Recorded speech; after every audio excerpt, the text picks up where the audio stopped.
कभी लोहार की दुकान पर वो धधकती भट्टी के पास बैठकर देखा है कैसे गर्मा गर्म लोहे को पीट पीट कर औजार बना देते हैं। चलिए आज कुछ ऐसी ही कल्पना करते हैं, लेकिन समय में थोड़ा पीछे चलते हैं। काफी पीछे, करीब 2,500-3,000 साल पहले। सोचिए जरा, जब लोहा नया नया आया था और उसका इस्तेमाल फैल रहा था, तो लोगों की जिंदगी कैसे बदल रही होगी। आज हम इसी बदलाव को समझने वाले हैं कक्षा 6 की इतिहास की किताब हमारे अतीत 1 के अध्याय 9 के साथ। नाम है इसका जीवंत गांव समृद्ध शहर। ये चैप्टर हमें उस दौर के भारत की एक कह सकते हैं एक झलक दिखाता है, कैसे लोहे ने सिंचाई ने खेती को बदला, गांव में कौन लोग थे, उनका समाज कैसा था और कैसे कुछ बस्तियां धीरे धीरे बड़े हलचल वाले शहर बन गईं, व्यापार के, संस्कृति के केंद्र। तो हाँ, आज हम अध्याय 9 का एक पूरा जायजा लेंगे। हाँ बिल्कुल, और ये समझना बहुत जरूरी है क्योंकि इसी दौर में आप देखिए गंगा घाटी और दूसरे इलाकों में बड़े बड़े महाजनपद बन रहे थे, फिर साम्राज्य खड़े हो रहे थे, और इन सब की जो रीढ़ थी ना, वो कहीं ना कहीं यही गांव थे जहां खेती बढ़ रही थी, और शहर थे जहां व्यापार पनप रहा था। हमारे पास देखिए इस चैप्टर में कई तरह के स्रोत हैं। पुरातत्व यानी खुदाई से मिली चीजें हैं, फिर उस जमाने का साहित्य है जैसे दक्षिण का संगम साहित्य है, जातक कथाएं हैं, और कुछ बाहर से आए यात्रियों ने भी लिखा है। तो इन्हीं सब के आधार पर हम कोशिश करेंगे समझने की कि समाज कैसा था, अर्थव्यवस्था, रोज की जिंदगी क्या चल रहा था उस समय। बढ़िया, तो फिर इंतजार क्यों, चलिए खोलते हैं इन स्रोतों की परतें और देखते हैं कि ये प्राचीन भारत के बारे में हमें क्या बताते हैं। तो सबसे पहले बात उसी चीज की जिसने शायद सबसे बड़ा फर्क पैदा किया, लोहा। आपने कहा स्रोत बताते हैं कि हमारे उपमहाद्वीप में लोहे का इस्तेमाल शुरू हुआ करीब 3,000 साल पहले, पर इसका असर वो कब दिखने लगा? देखिए, इस्तेमाल शुरू होना एक बात है और उसका व्यापक असर होना दूसरी। तो जो असल असर दिखने लगा वो करीब 2500 साल पहले से, जब लोहे के औजार मतलब बड़े पैमाने पर इस्तेमाल होने लगे। आप सोचिए, जंगल साफ करने हैं तो लोहे की मजबूत कुल्हाड़ी मिल गई, और खेती के लिए तो क्रांतिकारी चीज आई, लोहे के फाल वाला हल। हाँ, फाल। हाँ, वो सख्त जमीन को भी आसानी से चीर सकता था। हमने पिछले चैप्टर्स में भी बात की थी इसकी, कि कैसे इस एक तकनीक ने खेती की पैदावार को कितना बढ़ा दिया। ये सिर्फ एक औजार नहीं बदला, इसने पूरी अर्थव्यवस्था को बदलने की ताकत रखी। सही बात है, और पैदावार बढ़ाने के लिए सिर्फ अच्छे औजार तो काफी नहीं होते, पानी भी तो चाहिए। तो क्या पानी के इंतजाम में मतलब सिंचाई में भी कुछ नया हो रहा था? बिल्कुल, सिर्फ औजारों के भरोसे नहीं रह सकते थे। लोगों ने ये बात समझ ली थी कि भाई खेती की पैदावार बढ़ानी है तो पानी का सही इंतजाम बहुत जरूरी है। इसीलिए इस दौर में हमें सिंचाई के कई नए साधन दिखते हैं। नहरें खोदी गईं, कुएं बनाए गए, तालाब बने, और यहाँ तक के बड़े बड़े कृत्रिम मतलब इंसानों के बनाए जलाशय भी तैयार किए गए। अच्छा। हाँ, ये दिखाता है कि लोग अब सिर्फ बारिश के भरोसे नहीं थे, वो कोशिश कर रहे थे कि फसल ज्यादा पक्की हो, ज्यादा निश्चित हो। लेकिन ये तो बड़े काम लगते हैं, नहर खोदना, इतने बड़े जलाशय बनाना, ये सब कैसे होता था? मतलब क्या किसान खुद ही कर लेते थे ये सब? नहीं, इसमें ना एक पूरी व्यवस्था काम करती थी। स्रोत इशारा करते हैं कि अक्सर जो राजा होते थे या जो शासक वर्ग था, वो इन बड़ी सिंचाई योजनाओं में पैसा लगाता था, योजना बनाता था। फिर आम लोग, किसान, वो सब मिलकर मेहनत करते थे, नहरें खोदना, बांध बनाना। फायदा सीधा किसानों को होता था, फसल अच्छी होती थी, ज्यादा होती थी, और बदले में किसान राजा को टैक्स देते थे, कर, और इसी टैक्स से फिर राजा की ताकत बढ़ती थी। वो बड़ी सेना रख पाते थे, किले बनवाते थे, महल बनवाते थे, अपने राज को चलाते थे। तो ये एक तरह का कह सकते हैं आपसी लेन देन का चक्र था, जिसने राज्य को भी और खेती को भी, दोनों को बढ़ाया।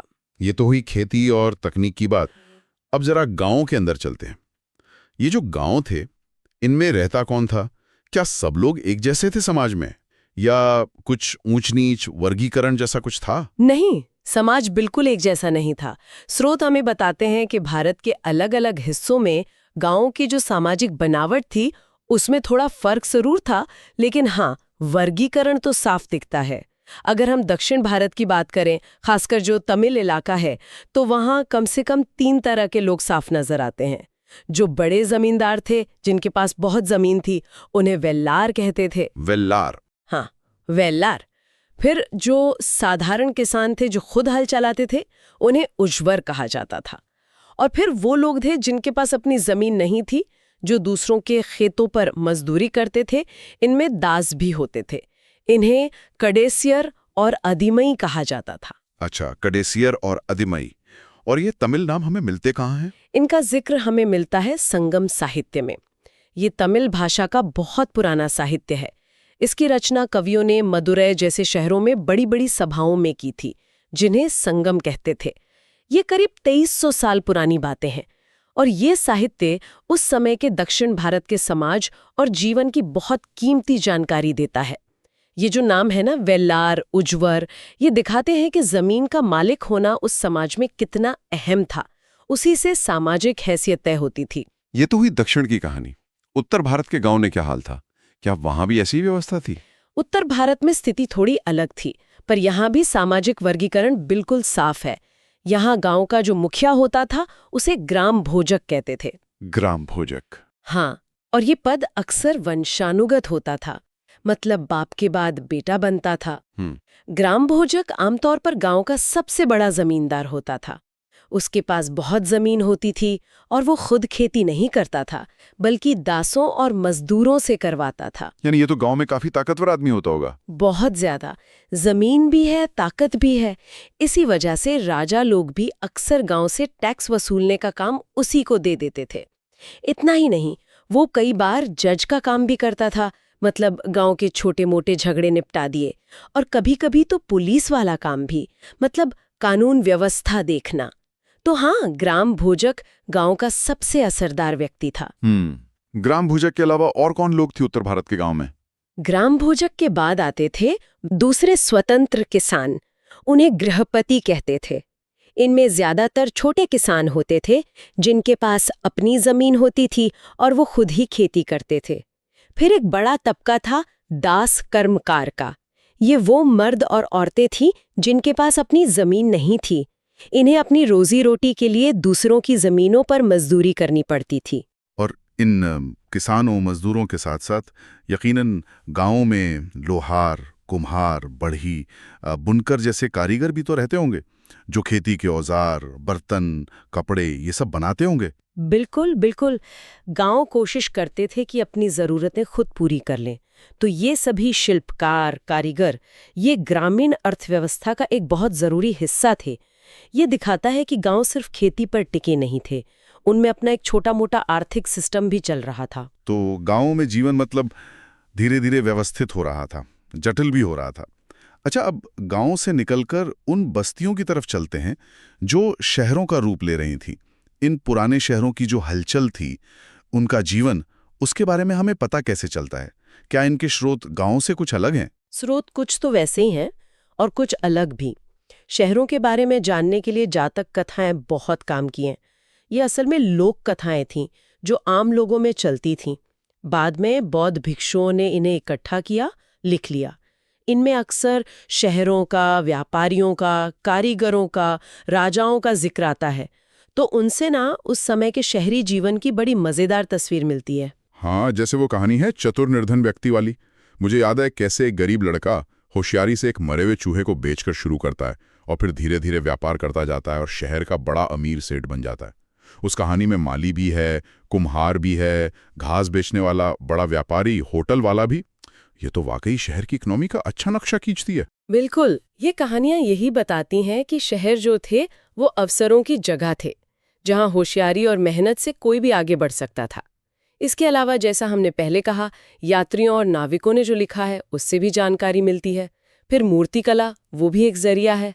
कई पुरानी मूर्तियों में शहरों के सीन बने हैं, बाजारों के, लोगों के कपड़ों के। और सबसे पक्का सबूत तो मिलता है पुरातात्विक खुदाई से। खुदाई में क्या खास मिला है शहरों के बारे में? पुरातत्वविदों को इस जमाने के, मतलब वही करीब 2500 साल पुराने कई शहर मिले हैं। इनमें से कई तो महाजनपदों की राजधानियां थीं, कौशाम्बी, उज्जैन, पाटलिपुत्र। इन शहरों की अक्सर किलेबंदी होती थी, मतलब चारों तरफ ऊंची दीवारें थीं सुरक्षा के लिए। एक खास चीज जो कई शहरों में मिली है वो है वलय कूप। रिंग वेल भी कहते हैं इनको। वलय कूप, ये क्या होते थे? ये मिट्टी के पके हुए गोल छल्ले होते थे जिन्हें एक के ऊपर एक रख देते थे। गड्ढा खोदकर उसमें ये छल्ले जमा देते थे। ऐसा अंदाजा लगाते हैं कि ये शायद सोखता गड्ढे यानी सोख पीट रहे होंगे, या नालियां, या फिर कूड़ा फेंकने की जगह। ये दिखाता है कि शहरों में आबादी बढ़ रही थी तो साफ सफाई और पानी निकासी की जरूरत तो महसूस हो रही थी, भले ही हड़प्पा जैसी एकदम पक्की नालियां ना मिली हो ज्यादा।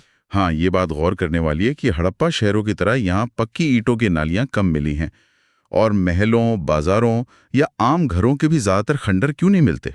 इसकी एक बड़ी वजह शायद ये है कि उस जमाने में घर बनाने के लिए किस चीज का इस्तेमाल होता था। ऐसा लगता है कि ज्यादातर घर और शायद बड़े महल भी लकड़ी, कच्ची ईंटों या फूस जैसी चीजों से बनते थे। अब ये चीजें तो समय के साथ गल जाती हैं, नष्ट हो जाती हैं, तो उनके अवशेष मिलना मुश्किल होता है। पक्की ईंट का इस्तेमाल शायद कम था या बहुत खास जगहों पर ही होता था। आपने यात्रियों के लिखे विवरण का जिक्र किया था, कोई खास उदाहरण है इसका? हाँ, एक बहुत मशहूर उदाहरण है। एक यूनानी नाविक था, उसका नाम तो नहीं पता, गुमनाम है। उसने एक किताब लिखी, पेरिप्लस ऑफ द एरिथ्रियन सी।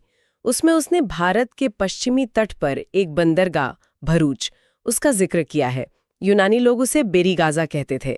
उसने लिखा है कि बेरीगाजा की जो खाड़ी थी वो बहुत संकरी थी, खतरनाक थी, और जहाज़ों को बंदरगाह तक लाने के लिए राजा खास तौर पर माहिर मछुआरों को रखता था, वही जहाज अंदर ला पाते थे। अच्छा, और व्यापार के बारे में क्या लिखा उसने? उसने पूरी लिस्ट दी है कि बेरीगाजा में बाहर से क्या क्या आता था, मतलब आयात, जैसे इटली की शराब, तांबा, टिन, सीसा, मूंगा, पुखराज, कपड़े, सोने चांदी के सिक्के, और यहां से बाहर क्या जाता था, यानी निर्यात, हिमालय की जड़ी बूटियां, हाथी दांत, गोमिद, कर्नीलियन नाम का एक लाल पत्थर, सूती कपड़ा, रेशम और तरह तरह के इत्र।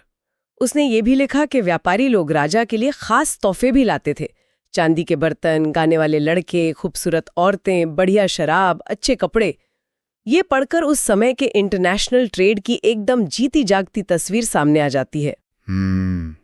उस जातक कहानी में भी पैसे का जिक्र सिक्कों में था, और ये यूनानी नाविक भी सिक्के आने की बात कर रहा है।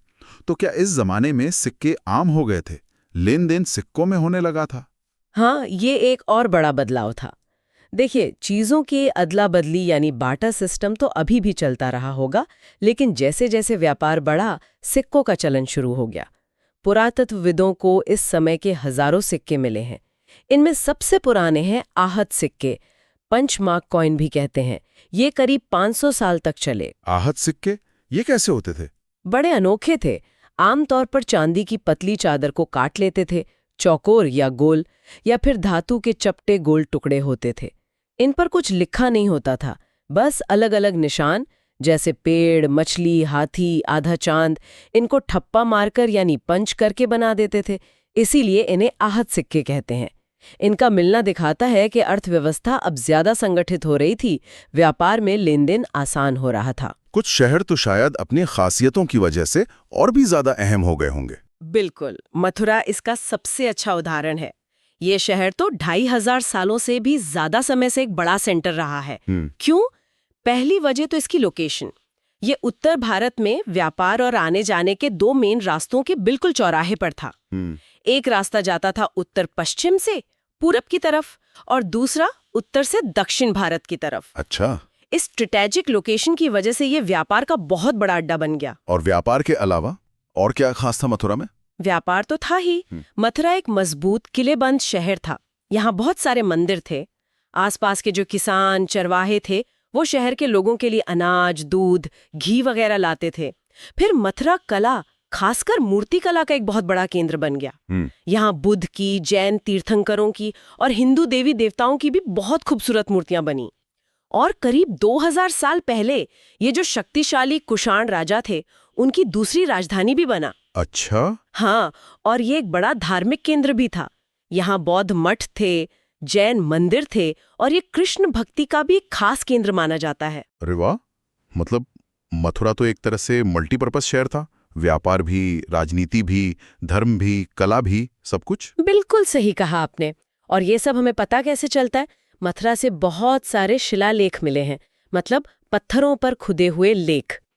इनमें सुनारों का, लोहारों का, बुनकरों का, टोकरी बनाने वालों, माला बनाने वालों, इत्र बनाने वालों, ऐसे दर्जनों अलग अलग काम करने वाले लोगों, कारीगरों का जिक्र है जिन्होंने मंदिरों या मठों को दान दिया था। ये शिलालेख बताते हैं कि मथुरा में कितने तरह के काम धंधे चल रहे थे, शहर कितना अमीर था और समाज कितना विविध था। शिल्प की बात चली रही है, तो क्या खुदाई में कारीगरी के और भी नमूने मिले, मूर्तियों के अलावा? हाँ, एक खास तरह के मिट्टी के बर्तन हैं जो इस दौर की पहचान है। उन्हें कहते हैं उत्तरी काले पॉलिश वाले बर्तन, शॉर्ट में NBPW कहते हैं, northern black polished where.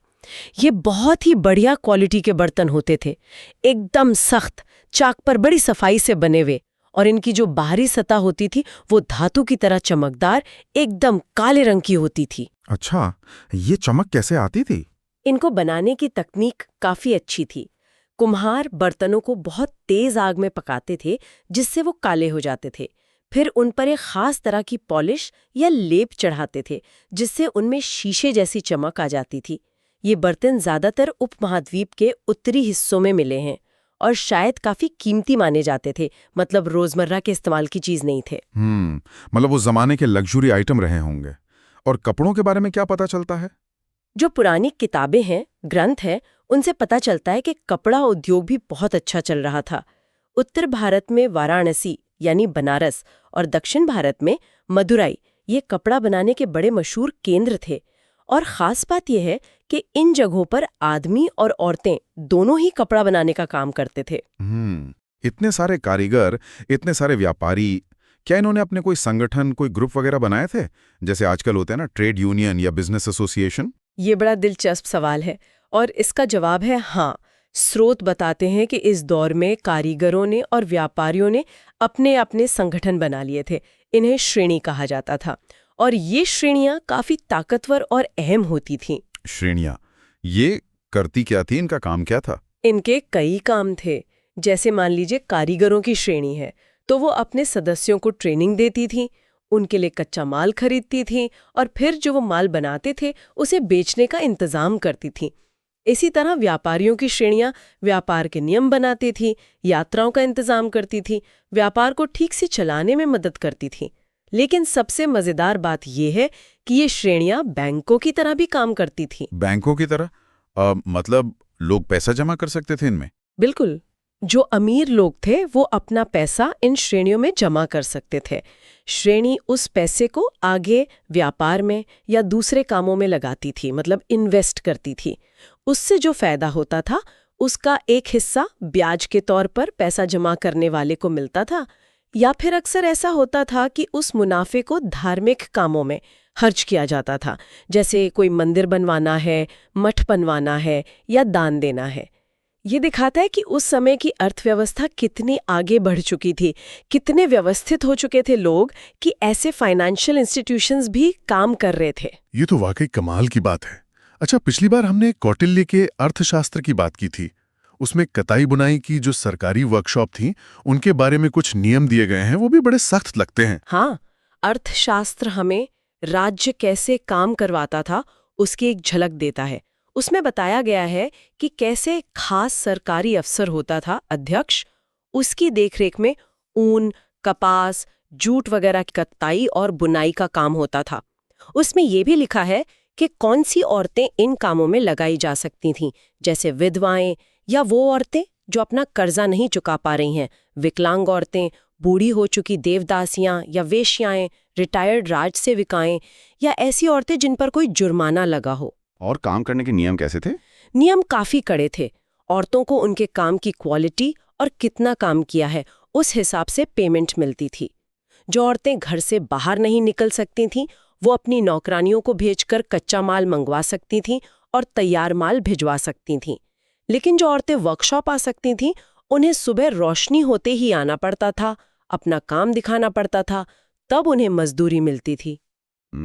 Superintendent पर भी नजर रखी जाती थी। अगर वो काम के अलावा किसी औरत से फालतू बात करता या उसे गलत नजर से देखता तो उसे सजा मिलती थी, और अगर कोई औरत अपना काम ठीक से या टाइम पर पूरा नहीं करती थी तो उसे जुर्माना देना पड़ता था, और अगर बार बार गलती करती थी तो सजा के तौर पर उसका अंगूठा तक काटा जा सकता था।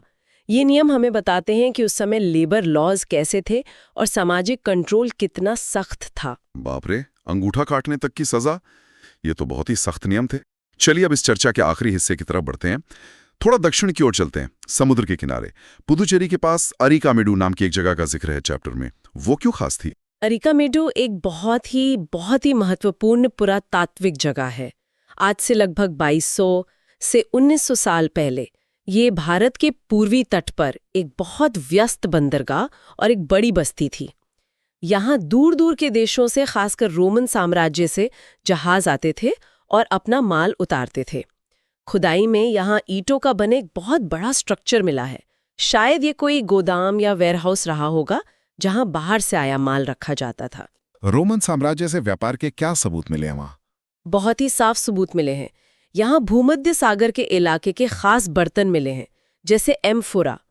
ये लंबे सुराही जैसे जार होते थे जिनके दोनों तरफ हत्थे लगे होते थे। इनमें शराब या जैतून का तेल जैसे लिक्विड भरकर लाए जाते थे। अच्छा। इसके अलावा एरेटाइन जैसे मुहर लगे लाल चमकदार बर्तन भी मिले हैं। ये इटली का एक शहर है एरेज्जो, उसके नाम पर है। ये वहीं बनते थे। इन्हें बनाने के लिए गीली चिकनी मिट्टी को मुहर लगे सांचे पर दबाकर डिजाइन बनाते थे। क्या सिर्फ रोमन बर्तन ही मिले या और कुछ भी? नहीं, और भी बहुत कुछ। वहाँ रोमन डिजाइन की नकल करके बनाए गए लोकल बर्तन भी मिले हैं। रोमन लैंप मिले हैं, शीशे के बर्तन मिले हैं, कीमती रत्न मिले हैं, छोटे छोटे हौज या कुंज जैसे मिले हैं। लगता है वो कपड़े रंगने के काम आते होंगे। कीमती पत्थरों और शीशे से मन के यानी बीड्स बनाने के भी बहुत सारे सबूत मिले हैं। और तो और यहाँ कुछ बर्तनों पर तमिल ब्राह्मी लिपि में नाम भी खुदे मिले हैं। ये सारी चीजें मिलकर अरिकामेडु को भारत और रोम के बीच जो सीधा और बड़े पैमाने पर समुद्री व्यापार होता था उसका एक जीता जागता सबूत बना देती हैं। ये दिखाता है कि भारत उस समय की ग्लोबल इकोनॉमी का एक कितना जरूरी हिस्सा था। तो कुल मिलाकर आज हमने ये देखा कि कैसे लगभग 3,500 साल पहले का भारत एक बहुत बड़े बदलाव के दौर से गुजर रहा था। लोहे ने, सिंचाई ने गांवों की पूरी तस्वीर बदल दी। खेती की पैदावार बढ़ गई। गांवों में एक साफ सामाजिक ढांचा बन गया जिसमें जमीन का मालिक होना बहुत मायने रखता था। हाँ, और फिर धीरे धीरे शहर उभरने लगे। और ये शहर से बड़ी बस्तियां नहीं थे। ये तो व्यापार, शिल्प, राजकाज, धर्म, कला सबके केंद्र थे। मथुरा जैसे शहर अपनी लोकेशन और अपनी कई भूमिकाओं की वजह से फले फूले, तो अरिकामेडु जैसे बंदरगाहों ने भारत को रोम जैसी दूर की सभ्यताओं से जोड़ दिया। श्रेणियों जैसे संगठनों ने आर्थिक गतिविधियों को एक नया तरीका दिया, उन्हें ज्यादा ऑर्गेनाइज्ड बनाया और सिक्कों के चलने से व्यापार और आसान हो गया। मतलब समाज ज्यादा जटिल हो रहा था, ज्यादा स्पेशलाइज्ड हो रहा था और ज्यादा जुड़ रहा था एक दूसरे से। बिल्कुल, ये वो दौर था जिसने आने वाली सदियों के भारतीय समाज और संस्कृति की नींव रखी। इन बदलावों को समझना आज भी हमारे लिए बहुत जरूरी है। और इसी नोट पे हम अपने सुनने वालों के लिए एक सवाल छोड़ जाते हैं। आज हमने बात की ग्राम भोजक जैसे ताकतवर पदों की और लोहार, बुनकर, व्यापारी जैसी खास भूमिकाओं के बनने की। जरा सोचिए, समाज में जब इस तरह की भूमिकाएं अलग अलग और खास होती गईं, तो उससे उस समय के सामाजिक ढांचे पर, शक्ति संतुलन पर क्या असर पड़ा होगा? क्या उन बदलावों की, उन भूमिकाओं की, उन ताकतों की गूंज आज भी हमारे समाज में कहीं ना कहीं सुनाई देती है?